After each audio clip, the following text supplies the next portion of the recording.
J'ai entendu dans une interview donnée par le célèbre psychiatre Christophe André que l'on devrait se traiter comme l'on traiterait ses amis. Et ce fut comme une révélation pour moi qui ai l'habitude d'être exigeante avec moi-même et parfois quand même un petit peu dure. Je vous parlais dans ma dernière vidéo des qualités qui sont pour moi indispensables dans une amitié, la bienveillance et l'écoute qui ne sont pas synonymes de la complaisance. Je me suis alors amusée à imaginer ma relation avec moi-même de manière différente sous le prisme de l'amitié, c'est-à-dire que je devais me traiter avec beaucoup de bienveillance et d'écoute, comme si j'étais ma propre amie. De l'imagination, je suis vite passée à l'action. Donc j'ai commencé réellement à me traiter comme je traitais mes amis. Et je pense que comme beaucoup, mes amis se comptent sur les doigts d'une main. Donc je prends vraiment soin d'eux. Et comme par magie, j'ai eu une toute autre vision de moi-même, de mon histoire. Et surtout, je me suis mise notamment à me parler autrement. Dans des situations où je me serais dit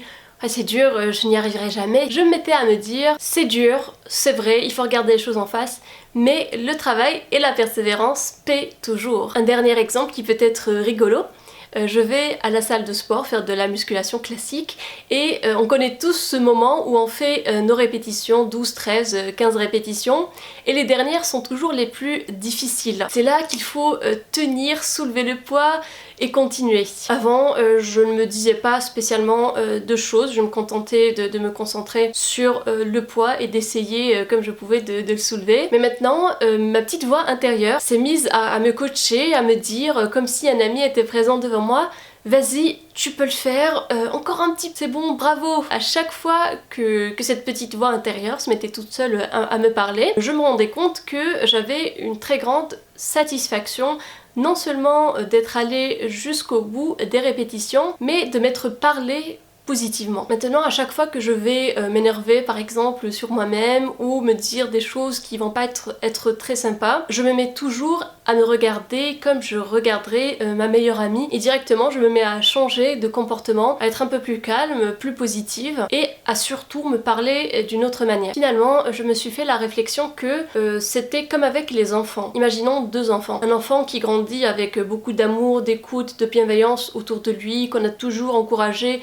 à faire les choses, un enfant dont on a toujours encouragé la curiosité, et d'un autre côté un enfant qu'on a toujours surprotégé, dont on n'a pas assez encouragé la curiosité et qui n'a pas vraiment été écouté. Je pense qu'à l'adolescence et même à l'âge adulte, cela se reflètera dans le comportement et dans la vision du monde de cet enfant-là. Et bien c'est exactement la même chose avec toutes les personnes qui nous entourent, y compris nous-mêmes. En conclusion, vous vous en doutez, je rejoins complètement les propos de Christophe André qui sont vraiment pleins de sens. Traitons-nous comme on traiterait nos amis, avec beaucoup de bienveillance et d'écoute. Et parfois, peut-être, découvrirait-on que l'on traite ses amis d'une manière dont on ne voudrait pas être traité. Et là, il faudrait commencer à se poser de sérieuses questions sur son comportement vis-à-vis de ses amis qui bien sûr aura un impact sur nous-mêmes. Dites-moi ce que vous en pensez dans les commentaires. Avez-vous l'habitude de vous traiter vous-même comme vous traiteriez des amis? Et n'oubliez pas de vous abonner pour ne pas rater le prochain contenu.